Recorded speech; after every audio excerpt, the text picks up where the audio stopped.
depending on where you live, there's going to be movement the second that damn sun comes up.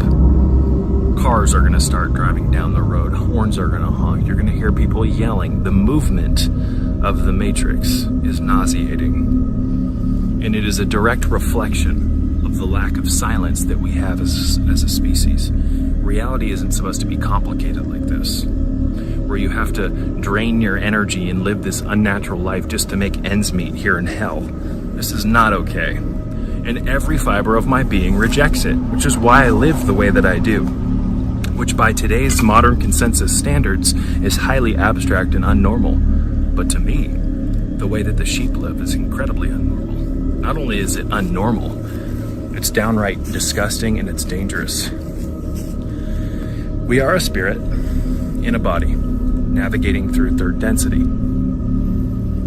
We exist in what's known as the electromagnetic spectrum, folks. And within that entire spectrum, our eyes and our senses are only capable, for the most part, of perceiving the visible light spectrum. I do this often, but I'm going to do it again. If you have not done this already, I want you to pause this video, go onto a search engine, and type in the electromagnetic spectrum. And I want you to find in that spectrum the visible light spectrum. That is what our senses have been programmed to sense, see, and interact with.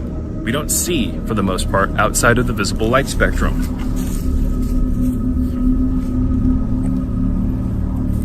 You see, we're designed, guys, our brain, our body, our being, our overarching self is engineered by God, whatever you want to call that, to be able to glimpse into and interact with the entire electromagnetic spectrum. This is how they've turned a demigod species, humans, what a stupid term to describe this demigod species. We're designed to be a fucking demigod. We are a demigod, folks. We have the spark within us, the spark of the pleroma, the monad. This is how they've turned us into a disgusting slave species. The system architects have engineered a way of a lifestyle that we live that over a period of time trains the brain, the sensors of the body, the optics, etc., to close off the entire range of the electromagnetic spectrum and put you into a tiny little subcategory called the visible light spectrum. When Kundalini moves from the coccyx and gets into the brain and unites the hemispheres of the brain, so there's no longer a schism between the right and left lobes. Your eyes now see properly, and you can see into the entire electromagnetic spectrum. And this is called enlightenment. Enlightenment, you guys, is simply when your body and your brain and your soul all unite and you can actually perceive things the way God intended. We only call it enlightenment. We only look at it as this magical feat of sorcery, attaining enlightenment, because we're so far from it because of our habituation, when in fact, we're designed to, that's our natural operating system. We're supposed to see into the electromagnetic spectrum, all of it, X-rays, gamma, etc. Our brain was designed, our being was designed to be able to take in all of this data.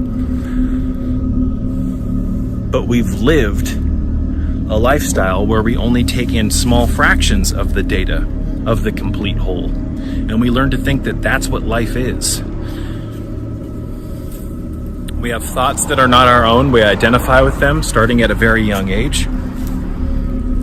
And we passively accept it more often than not without even our conscious recognition of it. And we're molded into an idiot that more often than not has an overly inflated sense of self-importance, a huge narcissistic ego complex, and is completely disconnected from the truth of what we are, what our purpose is, why we're here, etc. See the problem here? The Archon, the devil, whatever you want to call it, is real. There is a malevolent force here, folks. And it doesn't take a brain surgeon to be able to see it. All you've got to do is look at reality with your blinders off. And in order to do that, you need some silence. You got to start doing the inner exercises, right? And you've got to start nourishing yourself at least relatively well.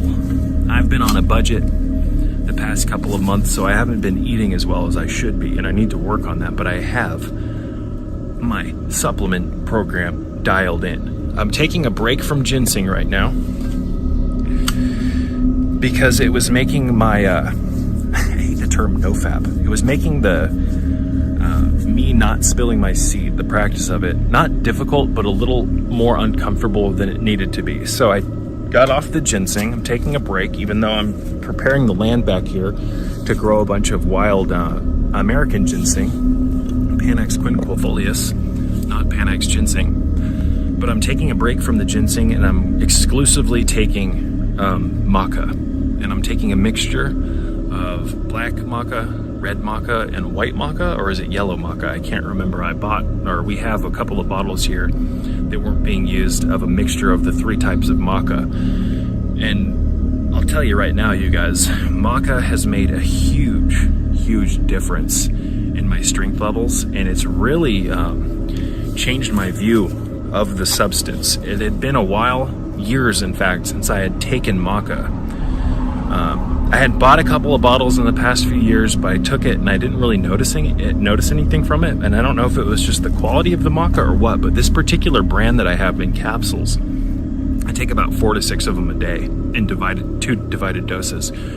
This has made a huge difference in my cognition, my verbal fluency, my memory, my recall, etc. So maca, you guys, I'm going to experiment heavily with it for the next couple of months, and then I'm going to come back and give my honest opinion on whether I prefer maca or ginseng. I've been taking ginseng for so long that I think I just needed a break from it.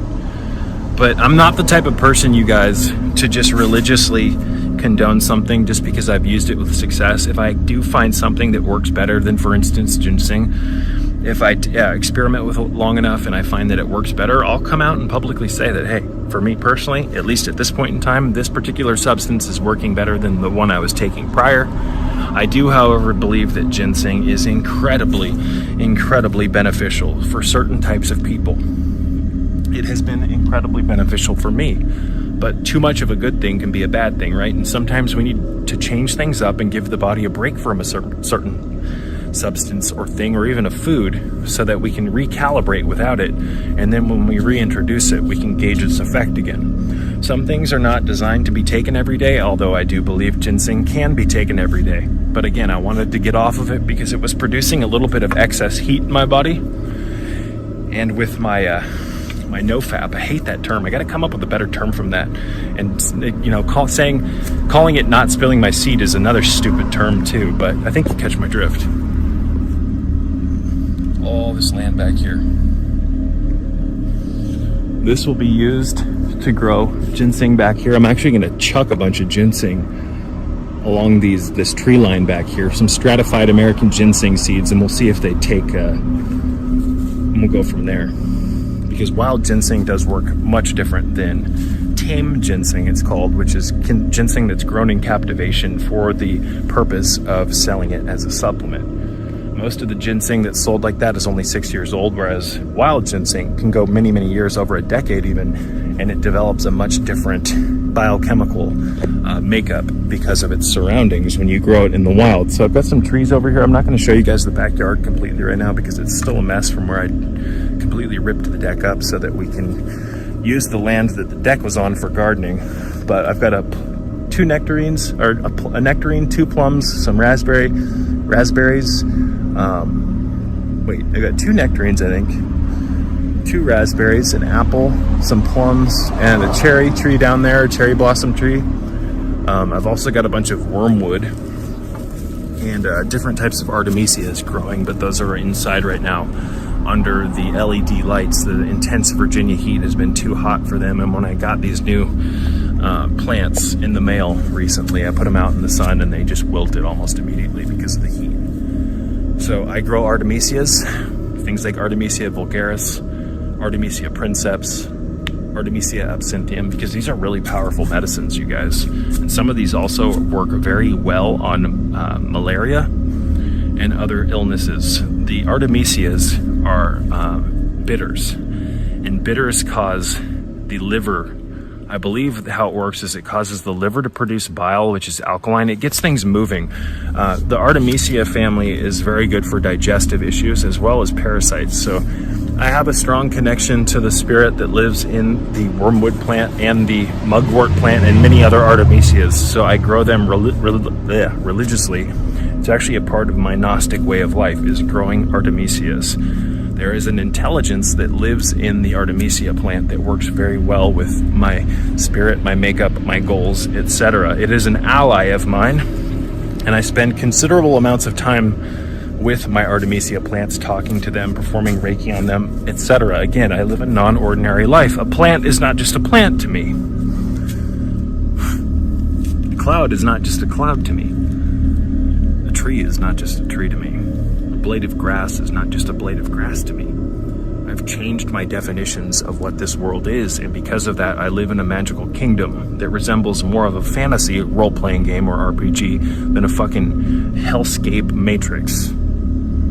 Again, all of this stuff around me is alive, you guys. The microbes in the dirt, the minerals, all the rocks underneath the soil, everything is teeming full of life. And if we could drop our perceptual blinders for just a second and glimpse God's kingdom for what it is, it would make most people nauseous. They wouldn't even be able to stand.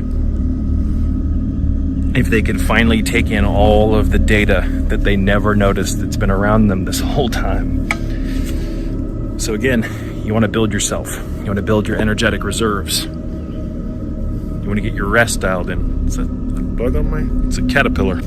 But again, you guys, you want to change your life, you got to change your definitions of what life is. And I'm not just saying that in order to do that, you can't just sit down one day and write out your new definitions on a piece of paper. You've got to have a reason.